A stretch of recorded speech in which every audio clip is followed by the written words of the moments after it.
안녕하세요. 이번 시간에는 학원을 다녀도 성적이 오르지 않는 이유에 대해서 제가 말씀을 드리겠습니다. 자, 첫 번째로는 이제 열심히 안 해서 성적이 안 오르는 거죠. 이거는 뭐 만고불변의 진리죠. 특히 이제 고등학교 같은 경우는 거의 뭐 열심히 안 해서 성적이 안 오른다라고 봐도 무방합니다. 그러니까 열심히 안 하거나 열심히 하는 척만 하는 거죠. 공부하는 척. 제가 막 여러 번 얘기했지만 날림으로 수학을 푼다라든지 날림으로 푸는 것도 제가 얘기했잖아요. 그러니까 숙제를 끝내기만 하는 신용만 한다라든지 공부하는 척만 한다라든지 그런 학생들이 굉장히 많아요. 학원에 오면. 어머님들 같은 경우 뭐 전기세만 다닌다 그런 표현을 많이 쓰잖아요. 그렇게 그런 학생들이 굉장히 많은 거죠. 그게 이제 뭐 어렸을 때부터 너무 과도하게 학원을 많이 보내서 얘가 이제 공부하기 싫은데 억지로 이게 끌려가다 보니까 그렇게 형성이 됐을 수도 있고, 보통 이제 그게 한 중학교부터 형성되거든요. 제가 보면 그렇게 이제 공부에 좀 질려서 그냥 억지로 도살장에 끌려온 강아지처럼 혹은 뭐 돼지처럼 그냥 억지로 공부하는 애들, 그냥 대충 신용만 하는 애들이 굉장히 많아요. 중고등학생들까지도 많고 심지어 고3들도 많습니다. 고3들도 가르쳐보면 고3인데도 안 바뀌는 학생들이 많아요. 그러니까 안 되는 거죠. 습관이나 그런 것들, 의지나 그런 걸로 동기부여로 잘 안 바뀌어요. 재수생들도 물론 있고, 재수생들도 뭐 무수히 많습니다. 재수종합반에서 담임을 하면 제가 가르쳤던 삼수생은 그런 경우도 있어요.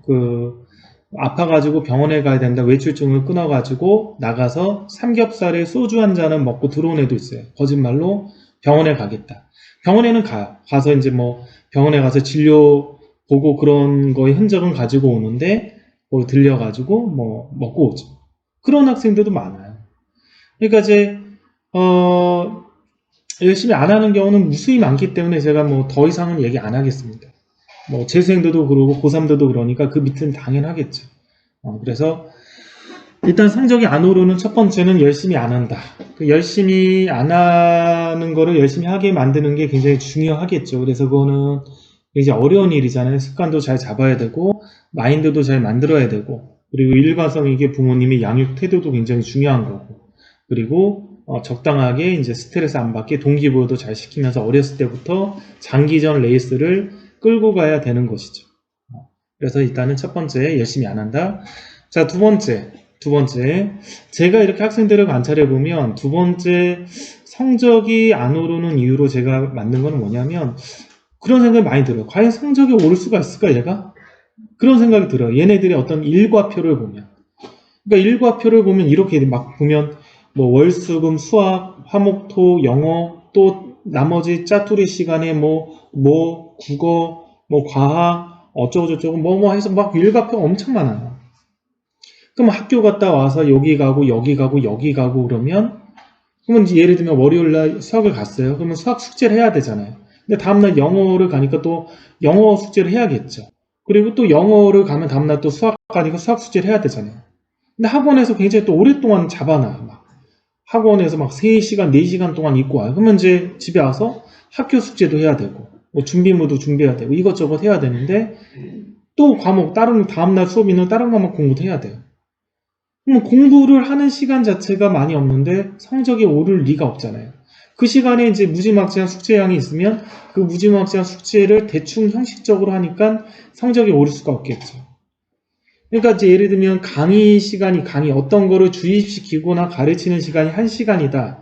그럼 저는 곱하기 3배는 혼자서 공부를 해야지 이게 소화가 된다라고 생각을 하거든요. 그러면 학원에서 뭐 강의식 수업으로 2시간 수업을 들었다. 그러면 곱하기 3하면 6시간은 자기가 복습을 해야 되는 거죠.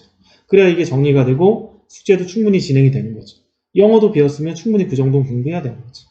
근데 그게 이제 반대잖아요. 학원에서 4시간 수업을 들었다? 그럼 숙제는 1시간. 시간이 없으니까. 그러면 이제 성적이 오를 수가 없는 거죠. 그러니까 만약에 열심히 하는 학생이라는 가정으로 봤을 때는 얘네들이 이제 공부를 하고 그거를 머릿속에 정리시키고 그리고 복습하고 뭔가 의미가 왜 그런지 스스로 생각도 하고 그리고 일부 정리도 하고 이렇게 자기가 뭐 A4 용지 그런 거에 내용들도 좀 정리도 하고 이런 이제 정말 공부다운 공부를 할 수 있는 시간을 보장을 해줘야 이게 온전하게 자기 공부가 돼서 들어가고, 그렇게 들어가야 이제 실력도 올라가고 성적도 올라가는 것이죠. 그래서 저는 두 번째로 잡은 거는 학원을 다니는 애들이 너무 학원을 과도하게 많이 다녀요.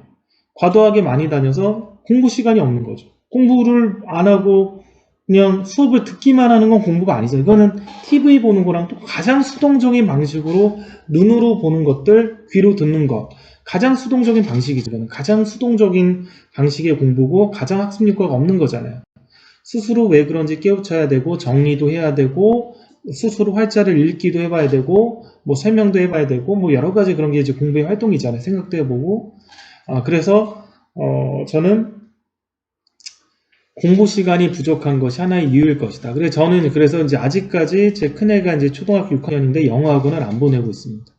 영어학원을 안 보낸 이유가 뭐 여러 가지 이유가 있겠지만 일단 너무 많은 시간을 잡아먹어요. 영어학원은 가면. 그럼 다른 삶을 살 시간이 없죠. 다른 공부를 하거나 책을 읽거나 좀 여유 있게 뭔가 예체능도 하거나 그럴 시간 자체가 없는 것 같아서 영어학원 안 보내고 차라리 내가 이제 가르치는 건 아니고 영어 공부를 하게끔 공부하는 방법을 전달해서 공부를 시켜도 효율적으로 좀 시키려고 지금 하고 있습니다. 그래서 저는 제가 이제 차라리 영어를 뭐 이렇게 어떤 책을 사서 어떻게 공부해라 그리고 관리만 해주는 거. 수학도 이제 이렇게 해라 관리만 해주듯이 스스로 공부하게끔 방향만 잡아주고 교재만 선정해주고 그렇게 하면서 차라리 하는 게 그런 게 이제 진짜 공부라고 생각을 하는 것이죠. 자, 두 번째까지 했죠. 세 번째 학원을 다녀도 성적이 안 오르는 이유를 저는 이제 뭘로 생각을 하냐면 열심히 한다라는 가정하에 봤을 때 얘가 열심히 안 하면 의미가 없지만 열심히 정말 하는 학생이라면 저는 숙제를 많이 내주는 게 학원을 다녀도 성적이 안 오르게 하는 하나의 이유라고 생각합니다. 성적보다는 뭐 실력이 안 오르겠죠. 근본적으로.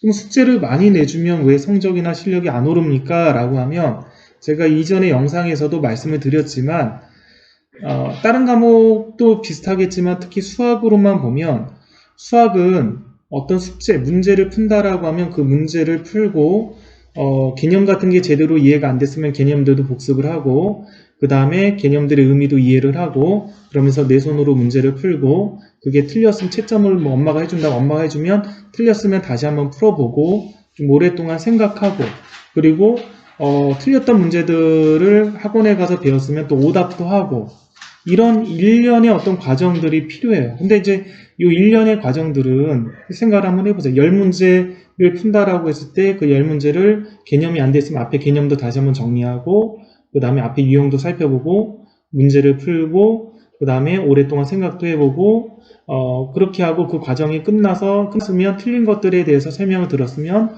그거를 또 다시 한번 풀어보고 오답도 하고 그러면 이 일련의 과정들은 굉장히 많은 시간이 소모가 되는 거죠. 근데 이제 숙제를 엄청나게 많이 내줬다 생각을 한번 해보세요. 그러면 그런 걸 할 시간이 없잖아요. 그러면 그냥 뭐 문제만 푸는 거고 일부 학생들 어떤 학생 같은 경우는 이제 채점도 안 해요. 채점도 안 하고 고등학생들 중에서 보면 숙제를 했다라는 거의 정의가 그냥 문제만 푸는 게 숙제를 한 거예요. 그리고 이제 그 다음 달 아예 채점도 안 하고 나가는 고등학생들도 있고 제가 보면 고3들 중에서도 그런 학생 많이 있어요. 그러면 이제 공부의 과정이 아니죠. 그냥 문제를 풀었으면 채점도 하고 틀렸으면 왜 틀렸는지 생각도 하고 고민도 하고 다시 고치고 오답도 하고 그런 일련의 과정들이 돼야 되는데 그런 것들이 전혀 이루어지지 않는 것이죠. 그래서 세 번째로는 숙제를 많이 내주는 것. 숙제를 많이 내줌으로써 공부라는 거에 본질적인 공부의 의미에 해당하는 공부를 못하고 그냥 답만 내는 공부만 한다. 그러니까 뭔가 정리하고 왜 그런지 생각하고 그러면서 이제 문제를 풀어가는 기본적인 문제 해결 능력도 익히고 그리고 뭔가를 개념들을 정리하고 문제들을 정리하고 그래서 그거를 내 머릿속에 집어넣고 이런 일련의 어떤 공부하는 과정들 학습을 할 수 있는 능력들을 하나도 못 기르는 경우가 많죠. 그래서 제가 이제 그런데 이제 뭐 이런 반론도 있어요. 그러니까 뭐 학원 입장에서는 실제로 학생들이 뭐 숙제를 적게 내준다라고 해서 그렇게 공부를 안 한다라는 거죠. 그럼 맞죠. 대부분 이제 열심히 안 하는 학생들이 그렇게 안 하죠. 그렇게 오랫동안 고민도 안 하고 뭐 오답도 제대로 안 하고 그렇게 하는 거죠. 그렇게 하다 보니까 피라미드 구조가 궁구화되는 거죠. 그래서 뭐 초등학교 때부터 고3 때까지 학원을 다녀도 요 밑에 있는 애들은 영원히 밑에 있는 거죠. 계속 다녀도 더 이상 상승이 안 되는 거죠. 계속 그렇게만 하니까. 그러니까 이제 안 하는 애들은 어차피 숙제를 적게 내줘도 안 하니까 차라리 문제라도 많이 풀게끔 내주는 게 어떠냐. 그래야 얘가 이제 뭐 3시간이고 4시간이고라도 숙제를 하지 않겠냐. 이런 반론을 던질 수가 있는데, 저도 공감합니다. 많이 공감해요. 그래서 이제 이것도 안 되고 저것도 안 되는 거죠. 어쨌든. 그러니까 숙제를 많이 내줘서 그렇게 하는 게 어떻냐라고 하면 그것도 사실은 좋은 방식이 아니기 때문에 얘가 실제로 실력이 안 느는 거고, 그렇다고 숙제를 적게 내줘서 이렇게 정성 들여서 공부를 해라 그래도 얘가 정성 들여 안 한다면 또 의미가 없는 거고. 그래서 이것도 안 되고 저것도 안 되는 거죠. 그러니까 학원을 다녀도 뭔가 본질적인 이제 실력 향상으로 잘 다가오지가 않는 거예요. 진짜 공부를 안 하니까. 그래서 일단은 근데 그거는 좀 명확히 아셨으면 좋겠어요. 숙제를 많이 한다라고 해서 실력이 느는 건 아니에요. 공부 실력이 느는 것도 아니고 어떤 이제 학습 능력이 느는 것도 아니에요. 숙제를 많이 푼다라고 해서. 제가 이제 숙제를 많이 푸는 학원을 다녔던 학생들을 항상 나중에 가르치면 여러 가지 문제점들이 있죠. 일단은 계산 실수도 많고 집중력도 부족해서 문제 풀면 많이 틀리기도 하고, 세 번째는 이제 항상 시간이 없어서 오랫동안 고민을 안 했기 때문에 문제 기억력이 부족해서 어려운 문제 같은 경우 조금만 어려우면 못 풀고 지문하고, 그러니까 안 좋은 습관들로 덤지덤지 돼서 학습량은 많지만 최고 난도로 올라갈 수 있는 그런 이제 실력은 형성이 안 되는 거죠. 그러니까 우리가 수학을 잘하려면 문제 해결력도 높아야 되고 집중력도 높아서 실수도 안 해야 되고 계산 실수도 없어야 되는데, 숙제를 많이 내준 거를 억지로 하려고 하다 보니까 이런 것들이 다 안 돼 있는 상태로 계속 가는 거죠. 계속 풀고 채점하고 풀고 고치고 그런 형태로만 가니까. 그래서 어쨌든 제가 봤을 때 세 번째는 숙제를 많이 내준, 학원에서 숙제를 빈곤의 악순환인데, 얘가 이제 숙제를 안 내주면 공부를 안 하니까 숙제를 많이 내주는데, 많이 내주다 보니까 그렇다 공부를 하는 것보다는 더 형식적으로 이제 공부를 하게 되고 진짜 공부를 이제 안 하게 되는 거죠. 그래서 그런 부분이 있고요. 그 다음 네 번째가 진도가 빨리 나가는 거. 이 진도 빨리 나가는 것도 좀 문제가 있죠. 진도 빨리 나가는 것도 숙제 많이 내주는 거랑 약간 유사하긴 한데, 학원들에서 이제 어느 정도 진도가 빨리 나가니까 학생들이 소화할 수 있는 속도가 있잖아요. 그러니까 소화할 수 있는 속도가 있고, 그것들이 이제 좀 어느 정도 정리가 되고, 그 다음 단계, 그 다음 단계, 그 다음 단계를 가야 되는데, 대부분은 이제 학원도 그렇고, 학부모님도 그렇고, 진도를 빨리 나가기를 바라니까, 소화할 수 있는 능력을 넘어서는 진도를 나가는 경우가 많이 있어요. 그러면 이제 학생들이, 복습이 충분히 되고, 오답도 되고, 그리고 심화 문제도 어느 정도 풀고, 그 다음 진도 나가고, 그렇게 돼야 이제 뭔가 쌓여서 스트레스 안 받고 가는데, 그런 것들이 자기가 소화할 수 있는 능력을 벗어나다 보니까 그냥 이제 몸만 학원을 가고 계속 자기는 얻어가는 것이 없고, 그리고 뭔가 정리되지 않은 채로 계속 진도 나가고, 그런 것들이 좀 반복이 되면서 이제 실력이 향상이 안 되는 경우가 좀 많이 있습니다.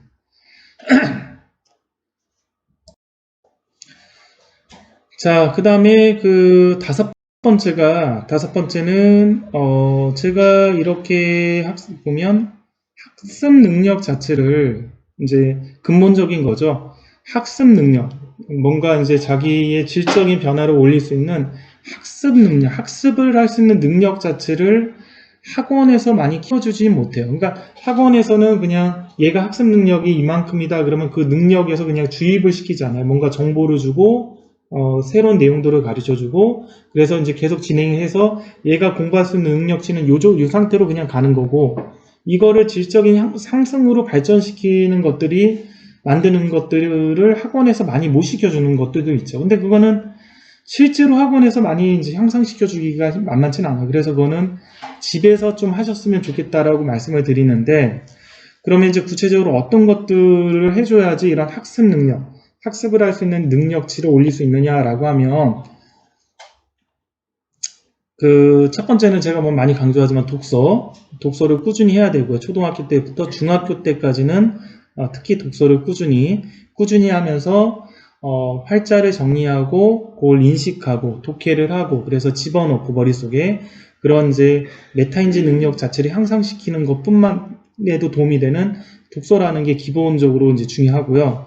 그 다음에 두 번째, 수학으로만 좀 좀 한정을 시키면, 수학에서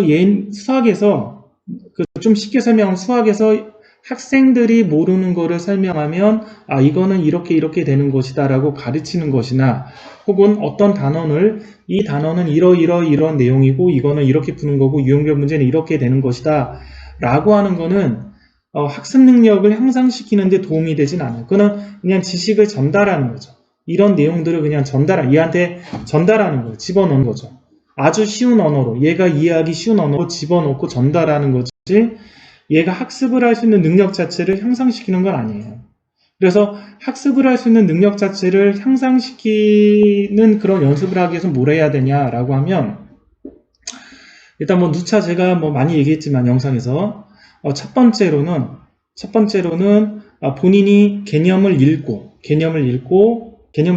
개념을 읽었으면, 혹은 집에서 학원에서 배웠거나 그러면 그 개념을 읽고 1단계로 개념을 똑같이 베끼는 거예요. 개념을 베껴 쓰는 거죠. 그러니까 어떤 개념인지 참고서나 거기 있는 것들을 1단계 그냥 베껴 쓰는 행위. 1단계 베껴 쓰는 행위 자체만 하더라도 그냥 학원 다니면서 귀로 듣고 그런 것보다 훨씬 더 학습 능력을 높일 수가 있어요.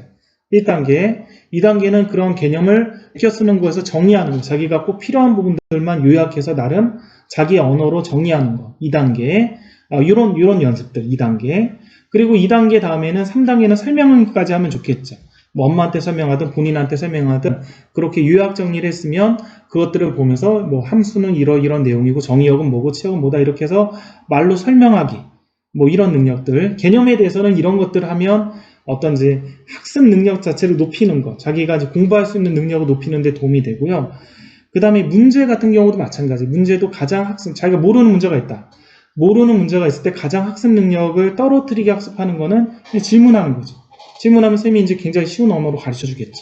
그러면 그 정보를 머릿속에 집어넣죠.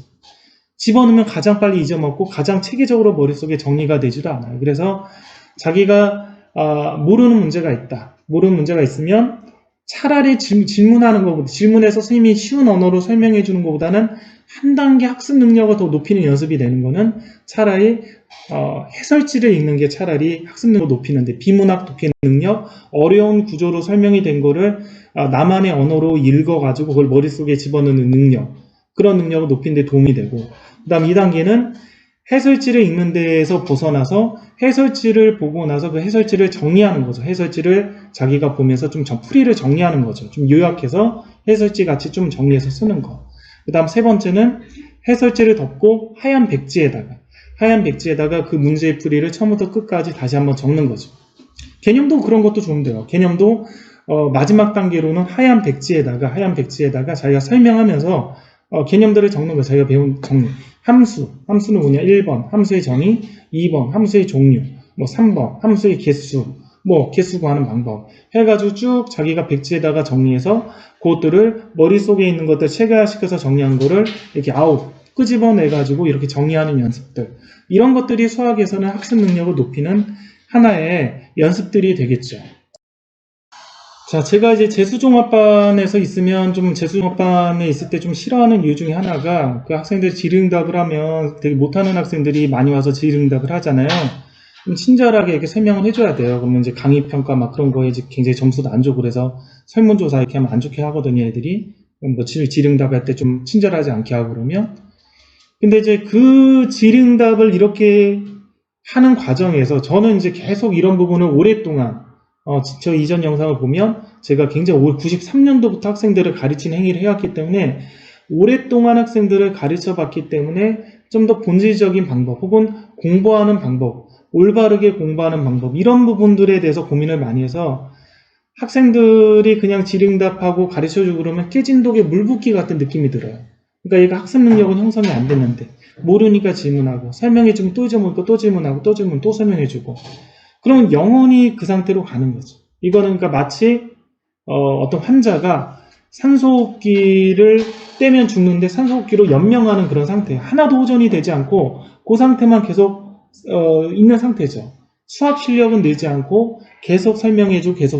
그래서 좀 더 근본적인 본질적인 공부하는 방법들을 학생들한테 이렇게 가르쳐주고 그러면 학생들이 그렇게 좋아하진 않아요. 그냥 빨리 급하고 그러니까 빨리 알려주길 바라요. 근데 알려줘도 발전은 없어요. 계속 영원히 모를 테니까. 발전이 안 되고 안 오를 테니까.